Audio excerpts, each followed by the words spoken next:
Okay, so hello. Today we're going to be we've got a mixed news show today. Would you say? Bit of film, bit of Bit of film, bit of game, yeah, and for those who are interested, possibly a little bit of comic book. I'm not the biggest consumer of comics, but I know you are a bit more of a fan yeah. We're going to be discussing the DC Fandome event from from the the weekend. weekend just gone. Yeah, Yeah. in interesting event. Obviously, because there's no Comic Con this year for various reasons, we DC decided to put on a Comic Con of their own. Of sorts, Where yeah. they did panels about films, announced some video games. Not much comic stuff, to be fair, but they did have a slight comic panel in there. Well, Although I they believe, the comic stuff saved till next month. They're doing another. on the 12th, Yeah. The idea was that it looped over 24 hours, so people would get the chance to watch things. Overall, I think they did a decent job of it. Yeah. I think the looping was good in theory, so that you could, if you wanted to experience the whole event as a day. Yeah. But I It was, think that the issue was that obviously in modern society there's no patience, so people were potentially, they were just going straight to YouTube and watching like the IGN yeah. trailer that might be on there or something like that. So To be fair, the panels themselves weren't. I caught the Wonder Woman and the Suicide Squad one. yeah. Really, the trailers were the thing. Yeah, because they were all quite short, weren't they? Like Yeah, each show only got like 25 minutes it was maximum. a good idea for a concept, and it had their stuff in the news for a good news cycle. Yeah, So I think it did its job. I think it did do its job. Harder to And obviously, experience outside of the US because of time zone issues.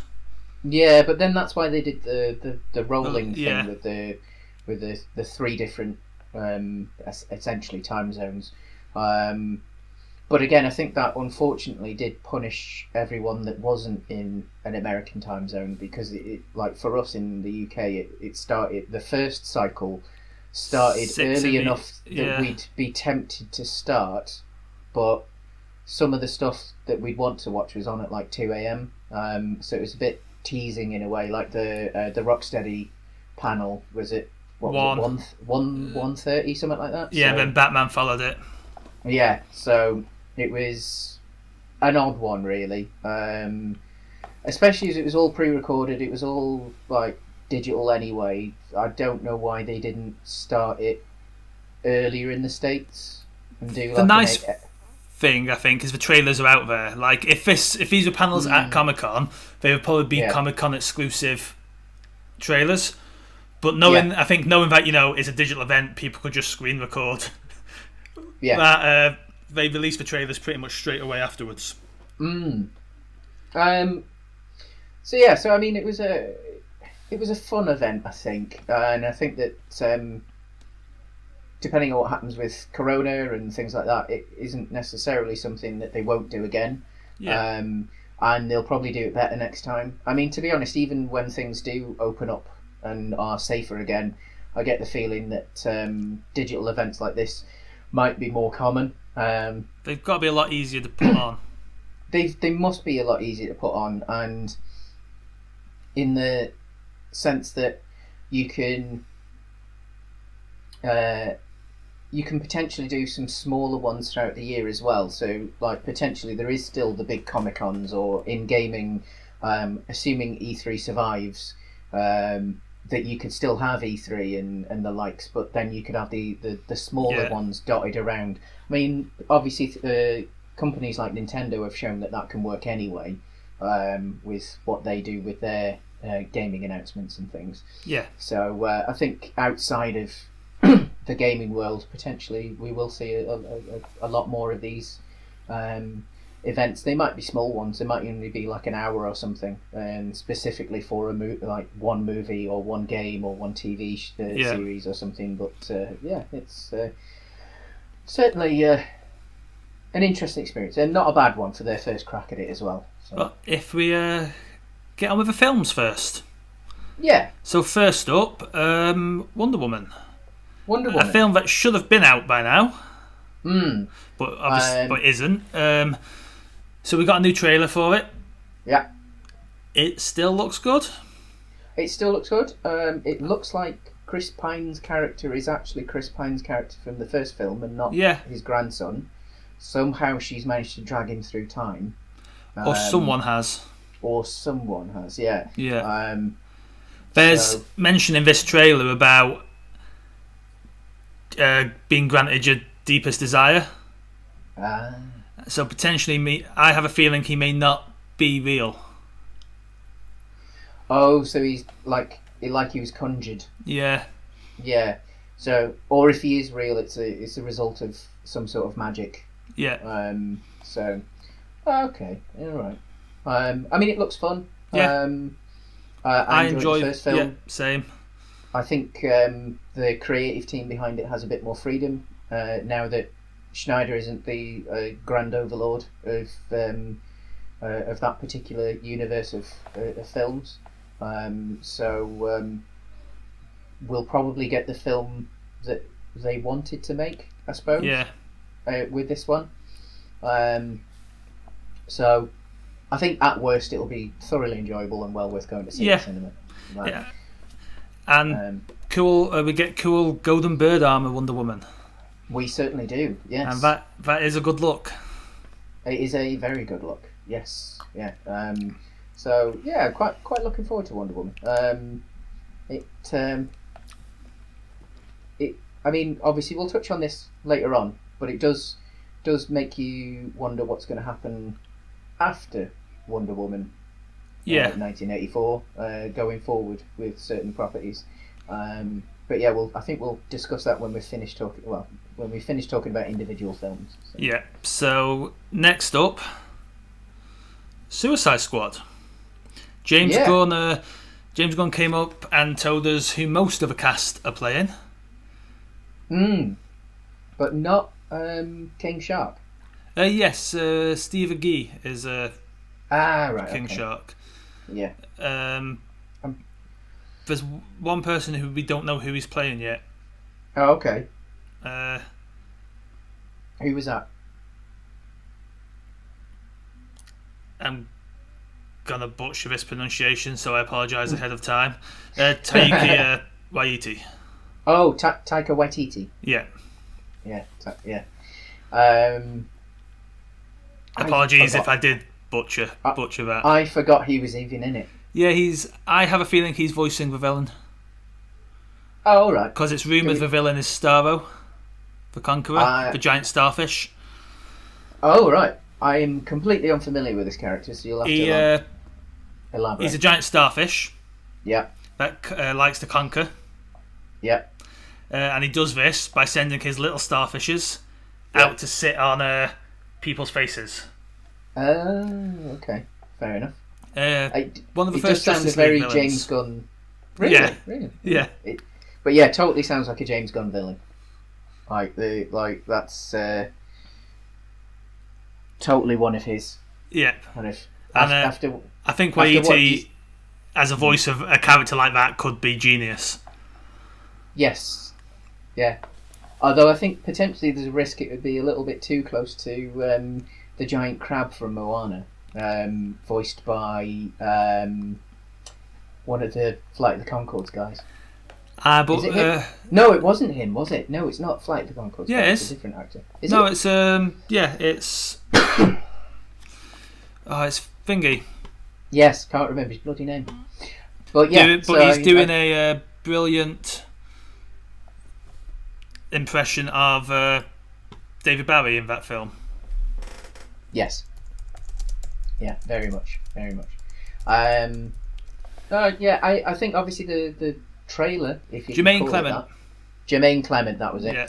I think the trailer, if you could call it that, didn't necessarily give much away. No, it was a behind-the-scenes featurette, wasn't it? Yeah. But yeah, So we know who everyone's playing. John Cena is playing a douchey Captain America. I believe they described it as Peacemaker. It's gonna. I have a lot of confidence in that film. I mean, yeah. I mean, as we discussed in an episode of one of our other shows, John Cena is a comic genius. So him getting to play in a James Gunn written and directed film, even if it isn't necessarily the biggest part, is going to be entertaining. Yeah. Jai Courtney being resurrected. Yeah. He'll get to play and have fun. So it's yeah. And I still have a feeling that Warner have basically have given Harley to Margot Robbie to kind of shepherd, and even in this film, I think she's probably got quite a say over.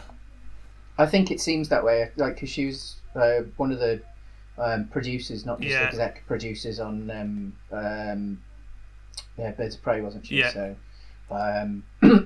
And she as far as I'm aware, she handpicked the writer and the director for Birds of Prey. And speaking of, the writer of Birds of Prey is now writing the still doubtful it's ever going to come out Flash movie. Yes, but I enjoyed Birds of Prey, so if she's writing it, that's at least one slight tick of confidence I have in that film. Definitely. I think there's still I think one of the biggest doubts about that film, as much as anything else, is obviously Ezra Miller. There's a decent number of people who, justifiably so, don't want Ezra Miller playing the Flash anymore. Yeah. Warner at least need to, I think, release they all need to potentially release a statement on that. Yeah. Because, excuse me, obviously if he hasn't had charges pressed or what have you, then for whatever particular reason, things need to be talked about. It needs to be aired. If he is going to stay as the Flash, then statements need to be made. It's slightly off-putting every time he comes out and does his shtick at the moment. Yeah. So that might be the one spanner in the works with that, I think. Unless, of course, they have plans of changing which Flash, because it's obviously a multi-universe Flash from the looks of it. He's ripping his way through time and space and destroying as much as he possibly can. The artwork they released of Flash and Batman, it's Michael Keaton Batman in. It's Michael Keaton Batman, but Batfleck is in it as well. But yeah, I'm just... Now, the film's been in production for so long, I'm just doubtful it's ever... If it was a video game, it would be called In Development Hell. Yeah, I think... It's the Duke Nukem of films at the moment. I think at the stage that it's in, it sort of depends on how well Wonder Woman 84 does. What's the next film after that will actually be released? Suicide Squad. I think depending on how well those two do, depends potentially on if the Flash gets finished. Obviously, having Batfleck saying yes, he'll come back for it, even if it's just for a little cameo. Well, you say if the Flash gets finished, the Flash needs to get started. Well, that's what I'm saying. I mean, but by the time Suicide Squad comes out, you would think that they will be potentially. I mean, they'll at least be through pre-production. You'd hope. It sounds like they have a script now that they're happy with. Yeah. And they've got Keaton signed up, and they've got so there's enough kind of balls rolling that by the time Suicide Squad comes out, Flash should be at least in production. Yeah. And then I think it just really depends on how well those two films do. We'll have had Batman before then as well. Yeah, I suppose we would have done. Although, which is also next year. Potentially not in the same universe. Yeah. It could be. They've. Are we moving on to the Batman to discuss? Yeah, now, I think we can. What were your thoughts on that trailer for the Batman? Initially, I was a bit, and then when we discussed it, and you pointed out that it was a serial killer film, I watched it again. I had a rethink, and actually, I think it was an excellent trailer. It's grown on me. Yeah, I'm tired of grim dark Batman. I don't think Batman has to be grim and dark. I'm I had a big eye roll when he was like, "I am vengeance," because I also don't think Batman is about vengeance. But for me, Batman is this symbol of hope for Gotham. He's as much a symbol of hope as Superman is, yeah, but for different reasons. I think this constant rush to make Batman this serious, angry, yeah, adult film, right? Batman can be that, but he's been that for such a long time. I'm ready to see a return to something a little bit, because he's a guy who dresses up as a bat to fight crime. The very nature of Batman is a child's wish fulfillment. Yeah, it's quite silly, and it's about its way, like a boy who lost his parents and as a child vows to fight crime, which is an innocent notion, because no one can fight, no one can defeat crime, right? That's why Batman's life mission is futile. But he made that wish as a child, and he's never quite grown beyond that. There's Peter Pan elements to Batman. I mean, I've always said, like, if something like what happened to Batman happens to an adult, you get the Punisher. Yeah. You don't get the heroic, I will destroy all crime. Yeah, because I mean, like, obviously in most versions of Batman, Batman doesn't kill. He doesn't. He might allow you to die. I still don't like it when he does that, but like, he doesn't go out of his way to kill you. That's my biggest beef with Batman Begins on the train at the end, when he's like, "I won't kill you, I just won't save you." It's like, that's pretty much the same thing. Yeah. If you can reach to grab someone and you decide to walk away, you've basically killed him. Yeah, fair enough. I think I mean, I agree with you. I think with them clarifying that this is a year 2 setting, so Batman is still in his infancy as a vigilante, so to speak.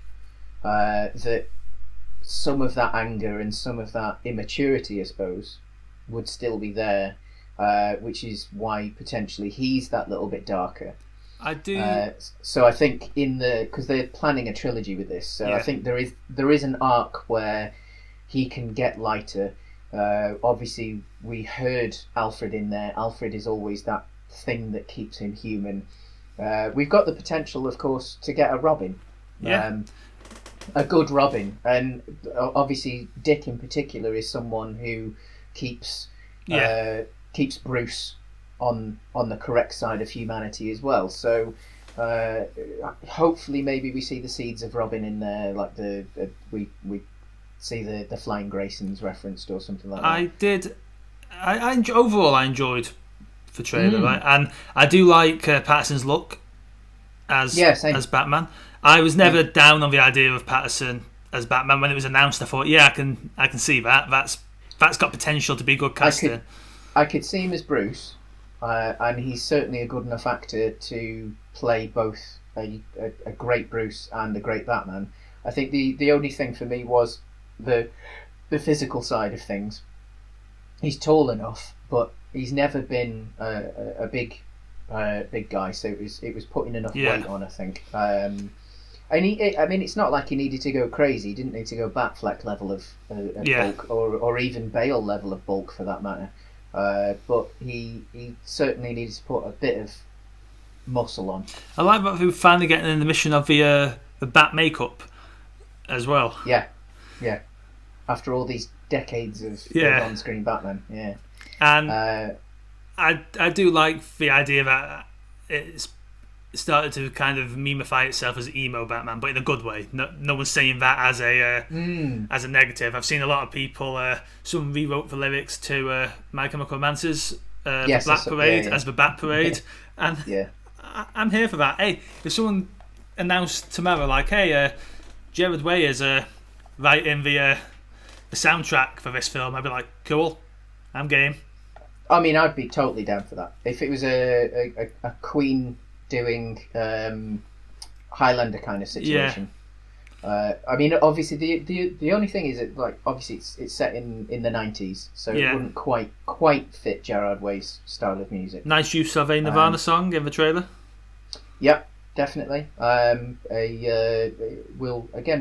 We'll go further into music use in trailers later on. I assume, but sticking with this Batman, I think going back to the Flash tearing through universes. With this being set in the 90s, they do have the potential, should they want to, to shoehorn this Batman into various different universes. So you've got, obviously, the obvious one is Joker. Yes. There were hench people in the trailer that looked like they were probably disciples of Joker, because of the big make-up smile. Whether they were Joaquin Phoenix's Joker, I hope not, but I hope not. But if it does turn out that that Pattinson's Bruce is the Bruce that's in Joaquin Phoenix's Joker, it could be worse. It could, but I don't like that film. I just really don't like that film. The film was okay. I think he was absolutely incredible. I think that's it's one of those films where it's worth watching to see an actor truly go to town on something, even though unfortunately necessarily the film doesn't come close to the quality of the performance. But if they're going to do it, they're going to do it. It's also, with it being set in the 90s, potentially that he could be a younger version of Batfleck. Yeah. Because obviously Batfleck in... Oh, no, because we already have a Jim Gordon in that world, and it's what's his name? Also, it's JJJ. Yeah, it's Spider-Man. James. Yeah. Why is his name escaping me? Yeah, same. I can't remember his name either. Damn it. But as has already been established in the Tim Burton verse, people can change skin colour. Oh.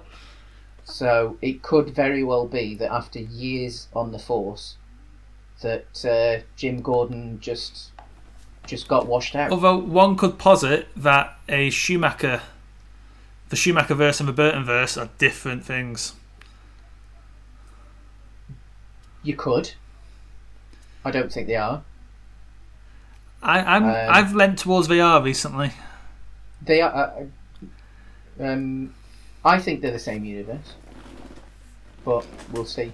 But I don't think it's gonna be a young Batfleck. I just don't think that's the direction we're gonna. No, I don't think they will. But I think let it stand alone. Let Matt Reeves do what he wants to. I mean, I hope they let him do that. I think this is the tactic they're gonna potentially take going forward. I think Warner's new strategy is let directors make the films they want to make with the characters they want to use. And I think going back to the Flash, that will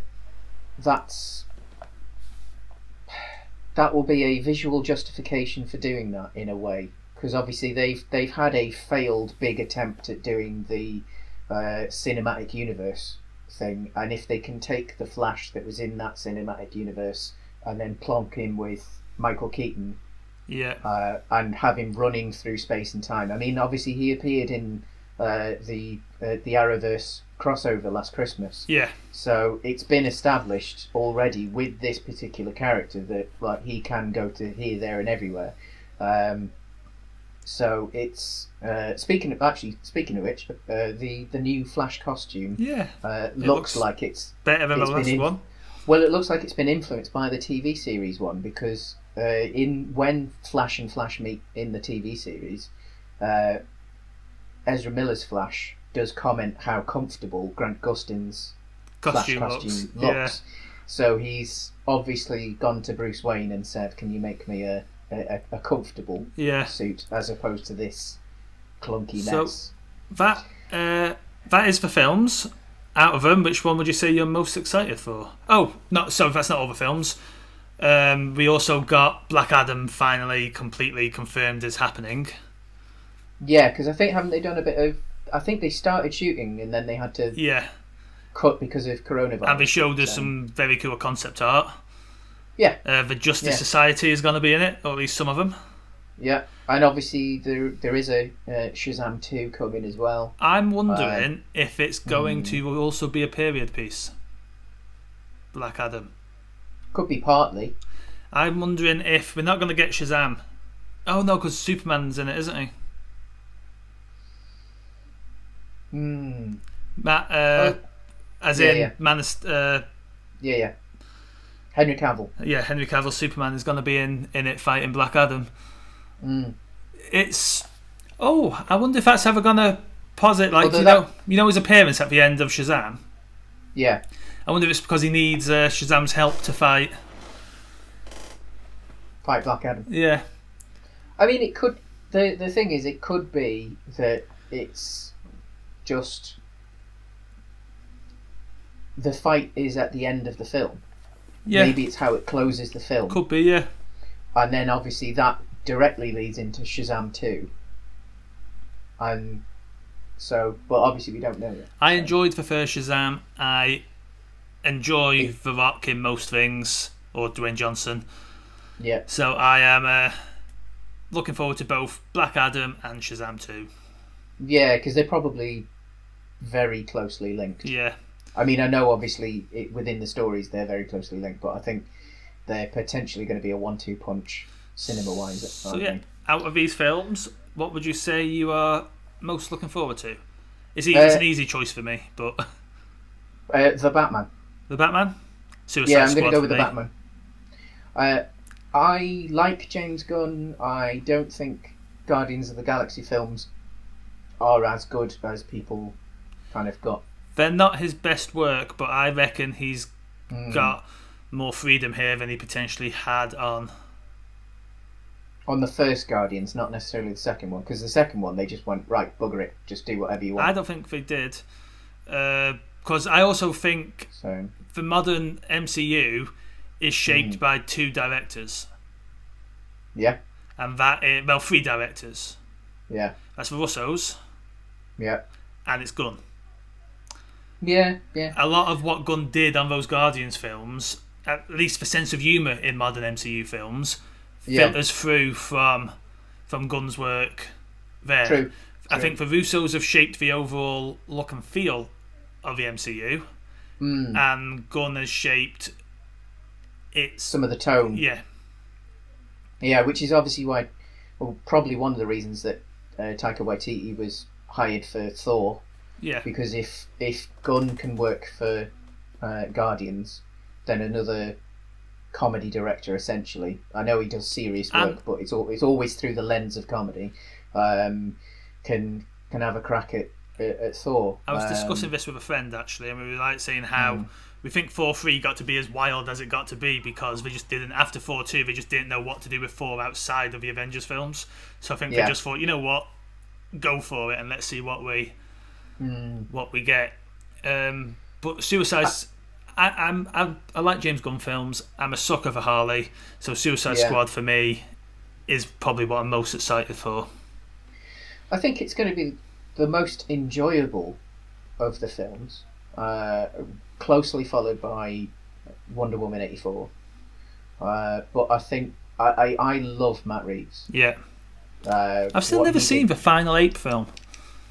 Oh, it's so good. So good. What I do need to play is the game. Yeah. Because, what's his face?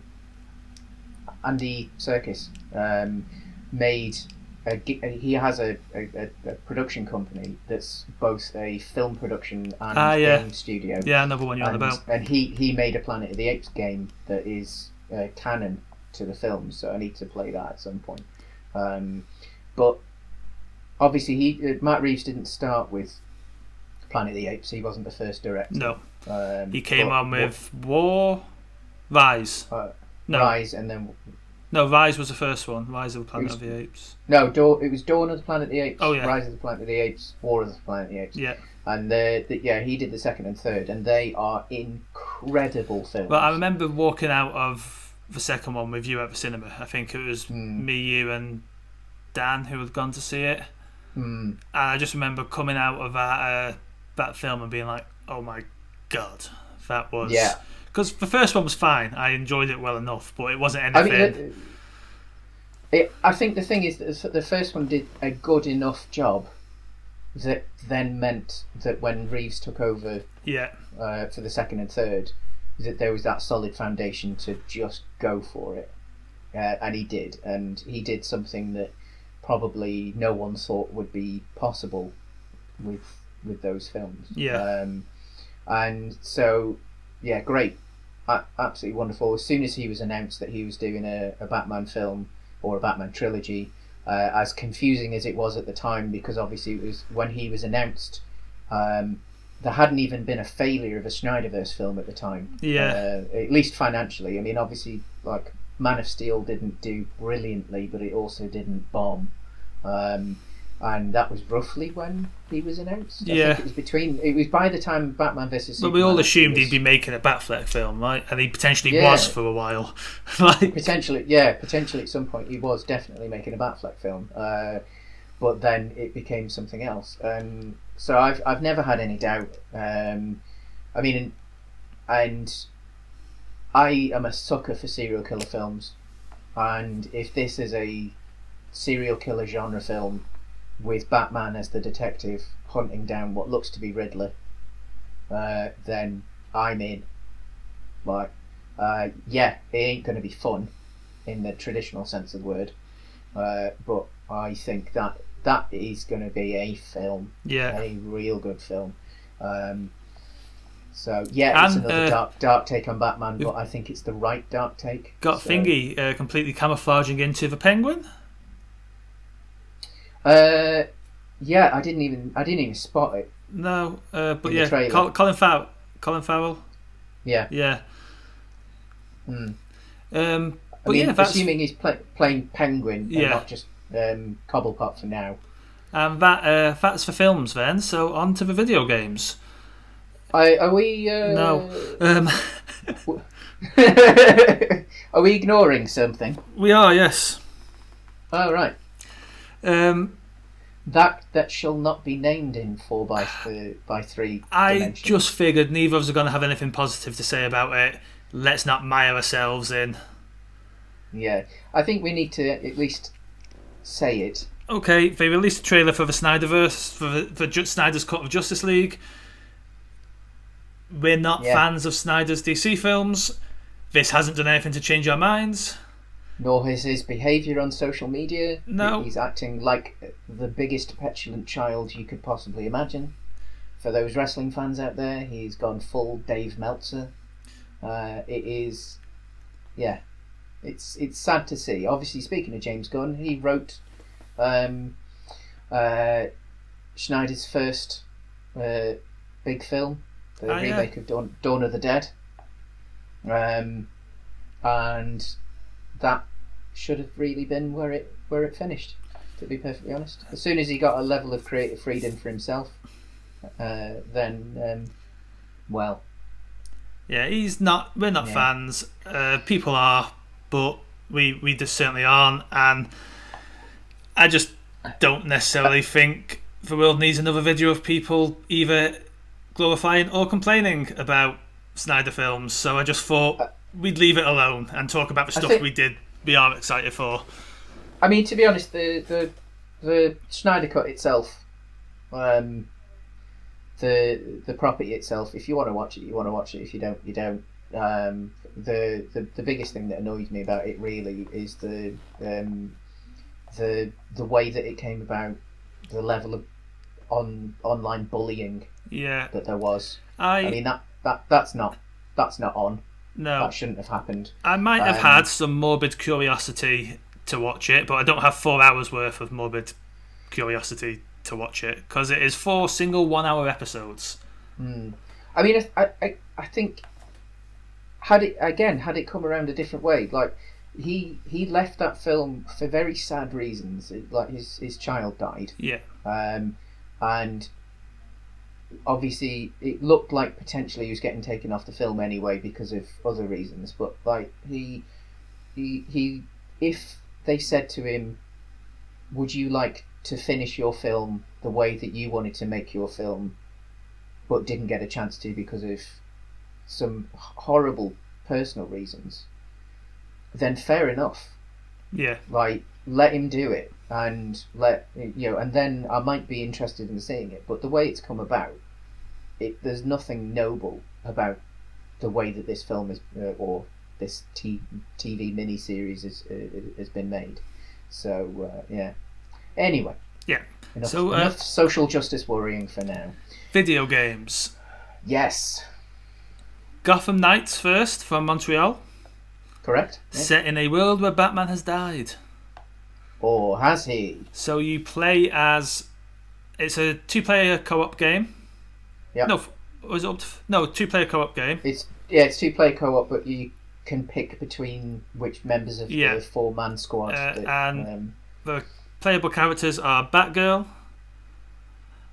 Nightwing, so Barbara, Dick, Jason Todd's Red Hood, and I think Tim Drake Robin. I think it's Tim. Yeah, it looks like it's Tim. In the cinematic trailer, I thought it was Damien. But He'd then be too old, surely. Not necessarily. I mean, the character in this, not Damien himself. Yeah, it was the hooded. It was kind of a hooded Robin uniform that had me leaning that way. But then watching how he fights in the gameplay footage and watching how he interacts with Batgirl, I'm pretty sure it's Tim. Isn't it? I think I rewatched the trailer yesterday, and it almost looks like one of them's a police officer as well. So that would make sense for it being Tim. Dick's usually the police officer. He has been a police officer, yeah. Right. He's been a Bloodhaven. He's been a cop in Bloodhaven. That'll be it then. So I thought maybe with Tim being an avid detective, then potentially like that might be in the Montreal verse. Yeah, I'm dubious about certain things. Yeah, go on. There's parts of it feel like it could be another one of these games as service, Destiny-esque, open the treasure chest, get a shin bone kind of games. Yeah. But the more thought on it, the more thought potentially it's a good. Me and you could 2-player away through it potentially. Yeah. I think the fact that it doesn't have to be a 2-player as well. It's always 2 characters, but it isn't always 2-player. Like you're not forced to it, and they very explicitly said in the gameplay section of it where they were scaling Freeze's tower, that this was roughly 12 hours into Barbara's story. Yeah. So there's obviously quite a lot of story in the game. Assuming that each character gets roughly the same amount of story, that sounds like it's an absolute monster of a game. It looks like potentially it's a case of like I could be playing like Babs' story, right? And you could tag team in as one of the other characters. Yeah. Lego style. Yeah. Well, yeah, because I think you have to choose which one's going with you on each mission anyway. Yeah. Because it's always a double team kind of mission. But what I was getting at was more that, like, obviously, depending on who you're playing, then you're following an element of their story. So if at that point Babs was 12 hours into her story, that you'd assume that 12 hours is probably not that far in. Yeah. Otherwise, they wouldn't show you that section of the game. Yeah, because if it was too deep, it would be too spoilery. Yeah. So it could be it could be a big game. You'd think that maybe Babs has got 25 hours plus of story for herself. Yeah. And then the others have got...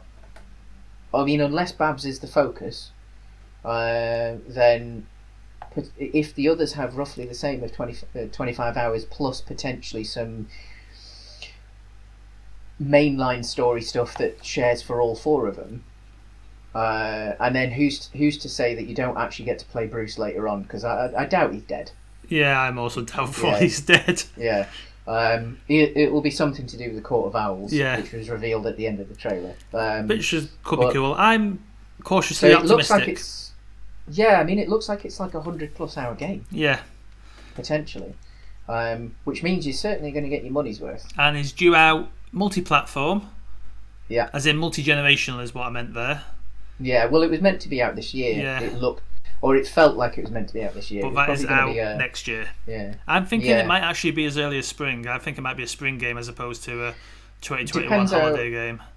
Depends how much they had to do, I think, because obviously they geared up and had started to do their their viral marketing campaign of dropping like logos on their Twitter account and things like that. Like getting on for a year ago now, and they were definitely gearing up to reveal it in March-ish, but then obviously Corona hit. So you'd think if they were going to reveal it in March, it was probably going to be a November-ish release in time for the new consoles. Yeah. So they would have been confident enough in March to say, yes, we can get it finished in time. But obviously Canada's had some of the strictest lockdown rules as far as Corona has gone. So it could very well be that there's quite a lot of work to do. Yeah.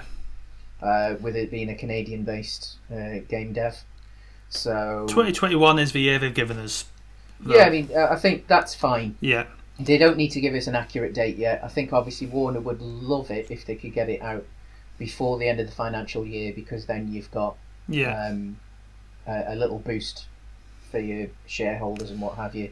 Especially with everything that's going on at Warner at the moment, with the AT&T buyout. And potentially selling the games division and then not selling the games division and firing everyone from the comics line instead, and this, that and the other. So the other game that was announced, we didn't get any gameplay for, which is disappointing with how long this has potentially been in development for. But well, I mean, has it? That's the thing. Suicide Squad by Rocksteady. Yeah, in theory set in the Arkhamverse. Which finalised that this is the event, and DC is now the company of Killer Shark. Yep, it was certainly the Killer Shark event, wasn't it? Yeah. So, the game, a 4-player co-op game. Yeah, with but again, the 4 characters being Harley. Yep. Deadshot. Yep. Killer Shark. Yep. And Captain Boomerang. Yep. Yeah, apparently this is a... it is a continuation they did say of it was set in the Arkhamverse. Yeah. It's going to... looks like it's potentially about a Brainiac-infected Justice League that the Suicide Squad have to take down. Something along those lines, yeah. I'm hoping so that whether potentially... it's Brainiac or whether it's something similar. Yeah, we've seen Brainiac ship at the start, so we know it's... Oh, was that Brainiac ship? Yeah, fair enough. I'm hoping that may potentially Brainiac drones and they've got all the powers of a Justice League as opposed to being the actual Justice League, because I really don't like my evil Superman burning like a pilot's face off. Yeah. But I mean, I'm just fed up of a trope again, of we don't know what to do with Superman, let's make him evil. Yeah. But well, I mean, this game did start as a Superman game. That's one of the reasons this has been in development hell. Because we don't know that for sure. We really no one has any idea what they've been working on. It was all speculation. They did say they started a Superman game. And then from the sounds of it, because Warner had high hopes for the Suicide Squad film that came out previously. Yeah. And they were essentially dallying with their Superman game. They went, right, well, we want a Suicide Squad game, so you're making a Suicide Squad game there. So they essentially scrapped the Superman game and were forced into making a Suicide Squad game. Obviously, Suicide Squad did not do well, critically or financially. So it seems that they were in purgatory for a bit, where they had a Superman game that they weren't necessarily allowed to make, or could work out how to make it. Because I can understand, to be honest, actually making a Superman game mechanically isn't easy. Is not easy. Yeah, especially making one that you actually care about. That on a grand scheme, like it would work in a sense of maybe a shmup, where it's Superman going through various I mean, environments and just the best thing that's managed it in years is the Lego DC games, right? Yeah, exactly. And I do love that in those games, every time you fly as Superman, the Donna theme kicks in. Oh yeah, That is the most amazing thing about that game. But the personalities on show in this trailer were all great. I liked the characters. It was funny. Again, for wrestling fans, Samoa Joe is the voice of King Shark. That was... I thought I recognised the voice. Couldn't quite put my finger on it. Tara Strong's back as Harley. Yeah, interesting character design. Yeah, it's very Suicide Squad modern Harley, isn't it? Yeah, I think that's the thing. Like, I mean, obviously going back to Deadshot, I think that was definitely the new Suicide Squad. So obviously with Will Smith playing, like, they've obviously, I think that character design is a leftover of when they were trying to make a Suicide Squad game for Will Smith. Yeah.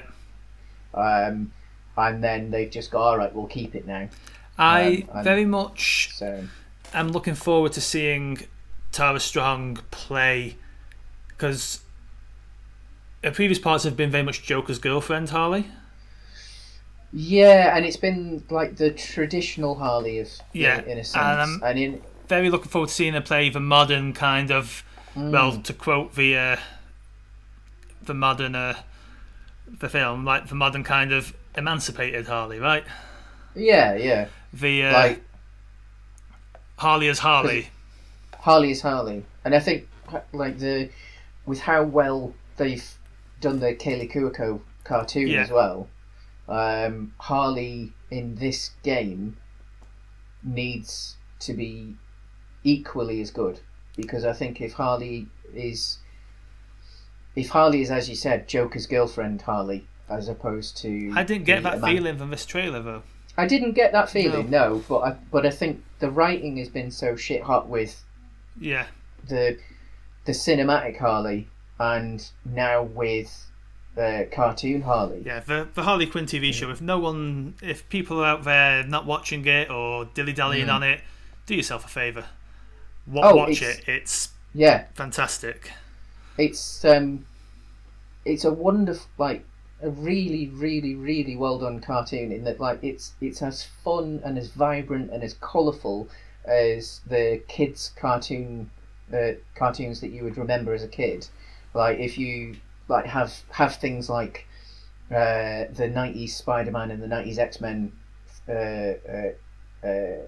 in your mind, as far as the colour and the vibrance and the over-the-top and the nonsense of that. But then in a very adult setting, it's full of swear words, it's full of gory violence, sexual references, all sorts of stuff. Like, it's an adult property made probably for our generation, really. Yeah. In that the art style does reference the 90s cartoons, but not necessarily the dark brooding 90s cartoons. Great characters. We've got potentially the best Clayface we've ever had. And never will get. We have King Shark being brilliant. Like I say, the new hot property at DC is King Shark. Yep. I honestly think King Shark is potentially a Rocket Raccoon group situation on the building. Like, I think King Shark was always one of those characters, though, that was waiting for CGI to be good enough. Yeah. Because obviously in a live action situation you can't necessarily do King Shark well enough. So but obviously they've been using it in the Flash, in Grant Gustin's Flash. But on the whole, of the closing thoughts on the event. A good first attempt. Yeah. I would like to see them do it again. I think as me and you have discussed in personal conversations quite a lot, Warner Brothers is a very American-centric company. They always have been. I think before the AT&T buyout, they did spend probably 10 years trying to be a more outward-looking company, but now AT&T have got them they've suddenly become quite US centric. Well, no, again. that's not true. Apparently, their plans before the AT&T buyout was that HBO Max was going to be an American only. Since the AT&T buyout, their intent is to spread HBO Max globally. How that's going to play out with various I mean it'll be going to like be difficult, but it'll be like with Disney Plus where we got it a bit late Yeah. because of the various deals with Sky and what have you. But I think unless they put it through Amazon, because obviously with Amazon you can have your other subscriptions through the Amazon app. So, but I don't know. I think there's been far too many occasions in the past where Warner Brothers just conveniently forgets that the rest of the world has money and we don't just trade with sheep and stones and things. This to an extent did feel a bit of the all those savages that live outside of America and just like throw shiny stones at each other in exchange for sheep. So they can feed on the scraps. But I think they'll. But it was promising. Yeah. At least they did do the 3 8-hour slots, and it felt like there was an attempt. It worked to get me excited for various upcoming things. Yeah. I think thankfully there were enough good things. That I think the Snyder cut didn't steal the show. Because I think there was a decent chance that could have taken a lot of the news and a lot of the hype if the other offerings had not been as strong. I think. So. I think on that note, we shall say goodbye for the week. Certainly, yeah. So that's it for DC Fandome. There's not been really any gaming news since we did our last show. But when there is something to talk about, we'll record another gaming show. In the meantime, look out for our double feature episodes on Film Club, and have a good day. Sure. See you, James. Bye.